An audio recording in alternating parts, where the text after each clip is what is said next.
Welcome guys. Today we move to direct and indirect speech. CBSE Board Examination 2026. These are the expected questions asked in previous year exams and concerns to direct and indirect speech. Change the following sentences into indirect speech और indirect narration. आपको direct speech दे रखा है, direct narration के sentence दिए हुए हैं और आपने उनको अपने शब्दों में यानी इनडायरेक्ट नरेशन में चेंज करना है, इनडायरेक्ट स्पीच में चेंज करना है. Sentence number 1, the teacher said comma inverted comma begin what have you got in your bag. Teacher ने कहा आपके बैग में क्या रखा है. तो एक ऐसा सेंटेंस है जो इन्वर्टेड कॉमा के अंदर है. आपने अनुमान लगा लिया, मार्क ऑफ इंट्रोगेशन है लास्ट में. और दूसरा ये WH वर्ड से शुरू हो रहा है, वर्ड से. तो वर्ड क्या है? WH वर्ड है, जिसके बाद क्या आता है? ऑक्सिलरी वर्ब आती है, हेल्पिंग वर्ब आती है. तो हम इसको कहेंगे इंट्रोगेटिव सेंटेंस. कैसा सेंटेंस है ये? इंट्रोगेटिव सेंटेंस, प्रश्नवाचक वाक्य. इसमें सवाल पूछा गया है. तो अब आप क्या करोगे?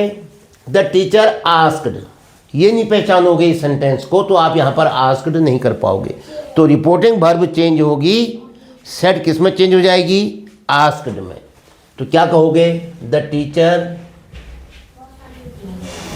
आस्क्ड, कॉमा इन्वर्टेड कॉमा हट जाएंगे और इसमें कंजक्शन इफ नहीं लगेगा. WH वर्ड आया है तो इसलिए वर्ड शब्द क्या होगा? ये वर्ड शब्द क्या करेगा? यही वर्ड शब्द जो है WH का काम करेगा. तो हमने लिख दिया द टीचर आस्क्ड व्हाट. उसके बाद देखिए यहाँ तो है क्योंकि इंट्रोगेटिव बनाना था हमें. अब ऐसा नहीं होगा, अब हम सब्जेक्ट को ढूंढेंगे यू. तो टीचर ने किससे कहा होगा? मेरे से कहा होगा, विद्यार्थी से कहा होगा. आप अपने को मान रहे हो तो यू किस में चेंज होगा? आई में. तो क्या कहोगे? The teacher asked what I have got का क्या हो जाएगा? अब आएगी वर्ब, सब्जेक्ट के बाद आएगी वर्ब. ये ध्यान रखिए क्योंकि इंट्रोगेटिव सेंटेंस जो है वो असर्टिव हो जाता है. असर्टिव के माने सब्जेक्ट, वर्ब, ऑब्जेक्ट. तो आपने आई कर दिया यू को, अपने को माना. और हैव गॉट का क्या हो जाएगा? Had got. Present perfect changes into past perfect. तो क्या बना? Had got in your bag का योर किसका है? आपसे बात हो रही है तो आप कहोगे इन माई बैग. तो क्या कहोगे? The teacher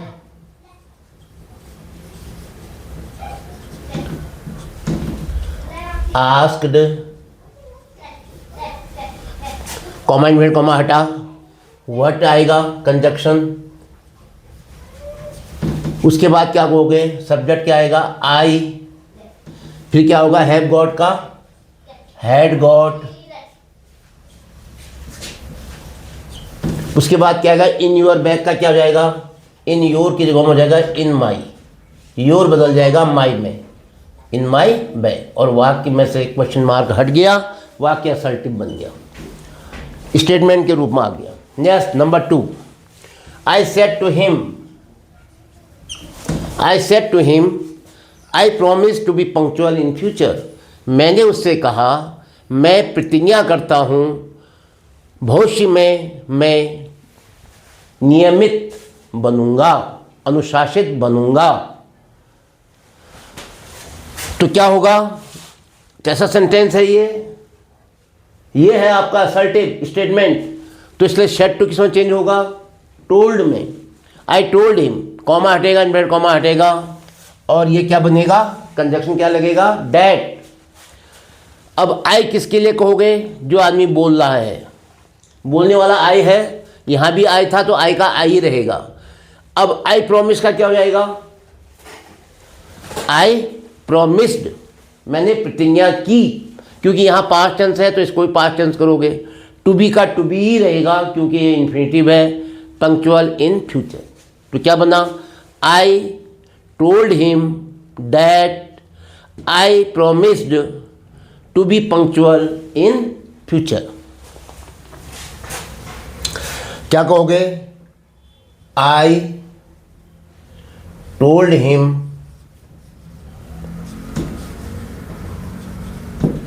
that I promised to be punctual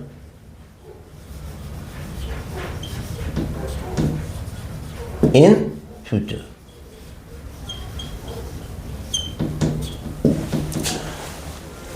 I told him that I promised to be punctual in future. Yes, Ashok said to his sister, comma inverted comma begin, please put these papers on my table.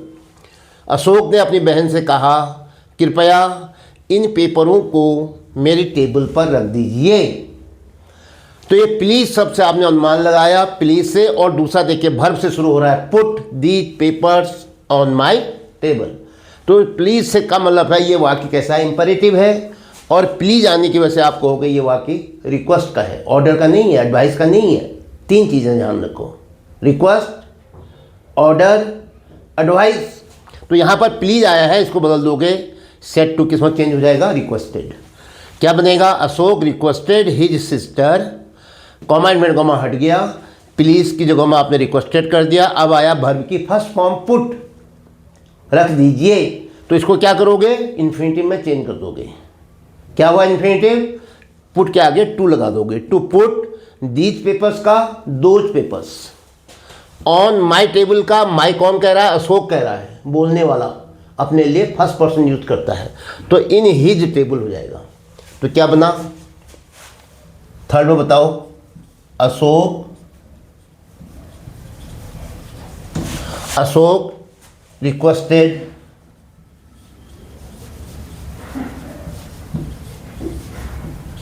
his sister,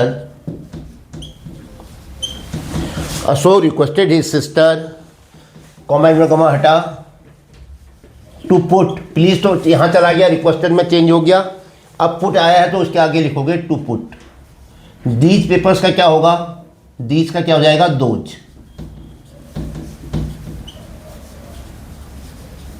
those papers on my table का क्या हो जाएगा, माई कौन कहेगा, जो बोलने वाला है, स्पीकर, वक्ता कौन है, अशोक है, तो हम अशोक के लिए क्या कहेंगे, हिज।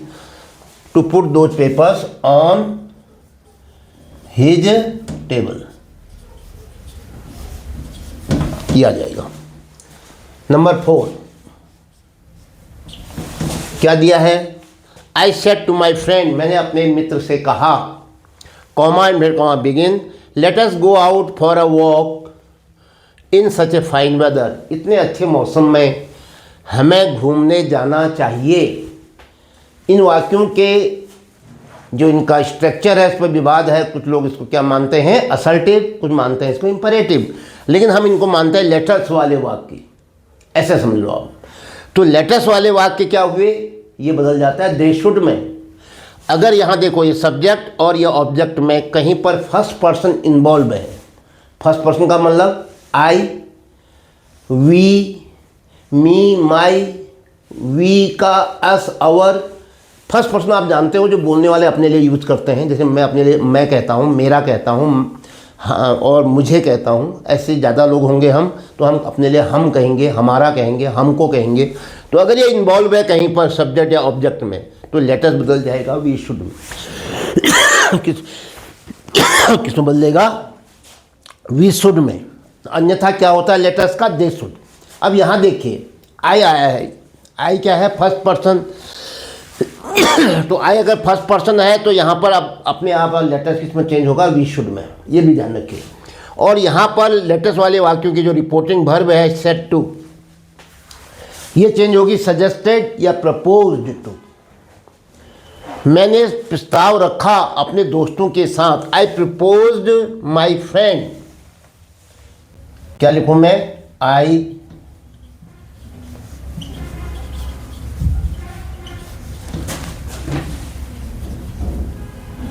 माई फ्रेंड, कॉमा इनवर्टेड कॉमा हट जाएगा, कंजक्शन क्या लगता है इसमें, डैट लगता है, आई प्रपोज्ड माई फ्रेंड डैट। इसलिए हमेशा क्या होता है ना, ये बड़ा विवाद का विषय है यहाँ पर, हम कहते हैं शेड टू बदल जाता है सजेस्टेड में, ये तो करेक्ट है। नहीं, प्रपोज एक ऐसा शब्द है जो अपने साथ टू की डिमांड रखता है। तो वहाँ पर शेड टू में टू हट रहा था अभी तक, आस्क्ड में, टोल्ड में, और इसी वाक्य में अगर मैं इसको सजेस्टेड करता हूँ वहाँ पर भी टू नहीं आता है, लेकिन यहाँ पर आता है I propose to my friend.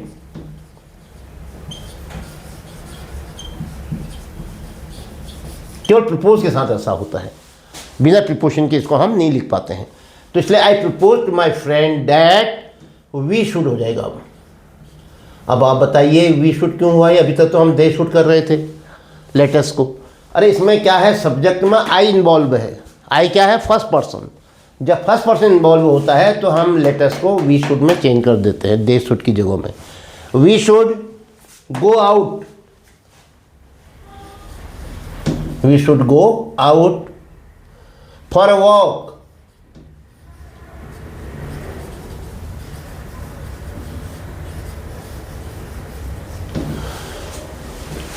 In such a fine weather,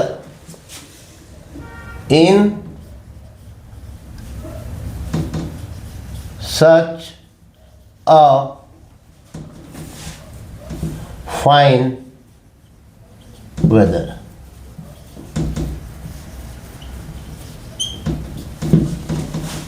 ये इसका हो गया। क्या हुआ? I propose to my friends, I proposed to my friend that we should go out for a walk in such a fine weather. Next, fifth में क्या है? He said to me, उसने मुझसे कहा, Will you go to school today? क्या आज आप school जाएंगे? मार्क और इंटरोगेशन दिया है और यहाँ will दिया है, मॉडल दे रखा है, जिसका अर्थ होता है क्या? क्या आप आज स्कूल जाएंगे, है ना? तो इसलिए आप समझ गए ये साधारण प्रश्नवाचक है। इसमें कंजक्शन क्या लगता है? इफ़ या वेदर, ये भी समझ गए। रिपोर्टिंग वर्ब सेड टू किस में चेंज होगी? आस्क्ड में। तो ही आस्क्ड मी, उसने मुझसे पूछा। इफ और इफ के बाद क्या आएगा? विल नहीं आएगा। ध्यान रखो, सब्जेक्ट आएगा पहले। यू, यू मतलब हुआ तुम। किससे बात हो रही है? सेकंड पर्सन चेंजेज किसके अनुसार चेंज होते हैं? सेकंड पर्सन ऑब्जेक्ट के अनुसार। ऑब्जेक्ट कौन है? सुनने वाला कौन है? ही ने किससे बात करी है? मुझसे बात करी है। तो मैं, मेरे लिए बात कही है, तो यू किस में बदल जाएगा? आई में। तो क्या कहोगे? ही आस्क्ड मी इफ आई। इतना ध्यान रखो।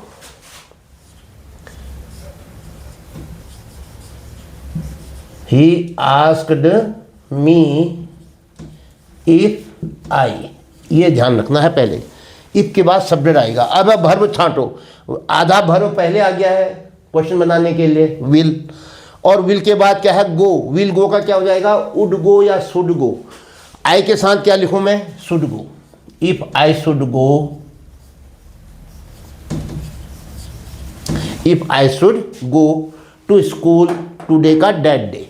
If I should go to school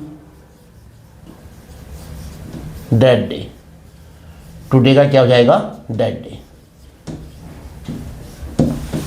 क्या बना? He said to me, will you go to school today? He asked me if I should go to school that day. या 6, द टीचर सेड, टीचर ने कहा, Premchand wrote many meaningful novels. Premchand, Munshi Premchand की बात हो रही है, ने बहुत ही सार्थक, मीनिंगफुल कहते हैं बहुत ही महत्वपूर्ण, सार्थक, समीचीन उपन्यास लिखे थे। रोट आया है, लिखे थे। राइट का रोड होता है, रोड का क्या होता है जानते हैं आप? Past indefinite changes into past perfect. क्या हुआ? रोड का past perfect had plus verb की थर्ड फॉर्म। हैड आएगा, write, wrote, written, had written हो जाएगा इसका, ये भी ध्यान रखें। चलिए, वाक्य कैसा है? ये असल्टिव है, स्टेटमेंट है। कंजक्शन क्या लगेगा? डैट। और द टीचर सेड का क्या हो जाएगा? द टीचर टोल्ड, लेकिन ऑब्जेक्ट नहीं है, इसलिए आप द टीचर सेड का द टीचर सेड ही रखोगे। अगर said to him, said to them, said to the students ऐसा होता तो आप क्या लिखते? टोल्ड लिखते, उसके बाद ऑब्जेक्ट लिखते। तो द टीचर सेड है तो द टीचर सेड का द टीचर सेड ही रखो। कंजक्शन कॉमा इन्वर्टेड कॉमा हटेगा, डैट लगेगा। प्रेमचंद कोई नाम है, थर्ड पर्सन वैसे भी चेंज नहीं होता है, प्रोनाउन भी। दैट प्रेमचंद हैड रिटन, ध्यान दीजिएगा यहाँ पर, भाई टेंस चेंज के नियम तो आपने शुरुआत से ही सीखे हैं। Past indefinite changes into past perfect. Had written many meaningful novels, तो क्या बना बताइए? द टीचर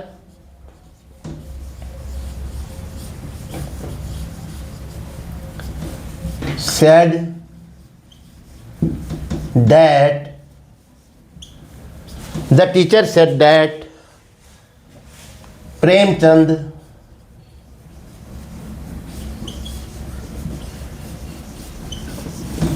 wrote का क्या करोगे? had written।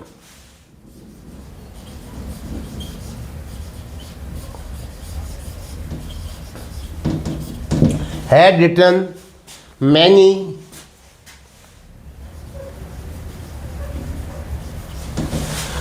meaningful novels।